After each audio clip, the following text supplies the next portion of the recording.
I think we just have to be patient and wait for this material to come through, and then look at it in more detail. Unless anyone is burning to add anything to that, I think I will move on. There is a similar sort of question from Huntley Village Society, question 4. With the ongoing announcements of increases in housing numbers in not only Fareham but all the Push area, how confident are FBC that the traffic modelling evidence and the model submitted at the Welborne Plan public inquiry is still admissible or even valid? Now, I won't attempt to summarise precisely the answer that's given there, but in essence, I would just remind you that at the plan examination we heard that the model that is used by Hampshire County Council for modelling traffic impacts is one of the best in the country. It is highly regarded by Department for Transport, and we have to accept that they keep it up to date, that it is in good order.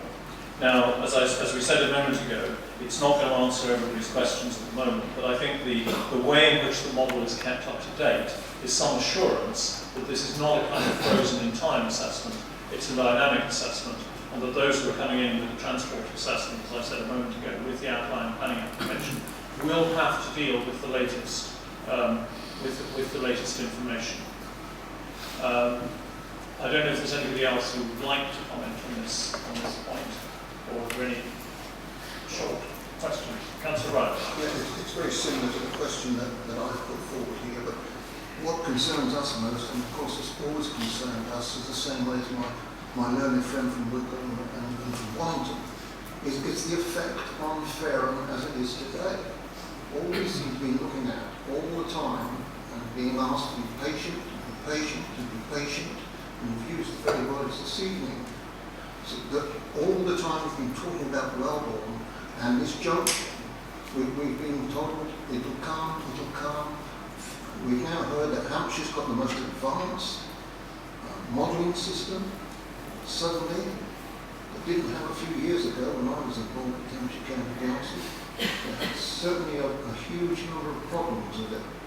Unless they've really cured those, there's serious doubts about whether that model is still functioning. And it's to the standard that you put your But I say no more because basically your answers have covered the question that I put forward. Right, thank you for that. As you know, we held a workshop on the transport measures here in Fareham that would be needed, and that was thought useful, but it's an ongoing debate. We need to come back to that and hold a further event once we've got this additional material.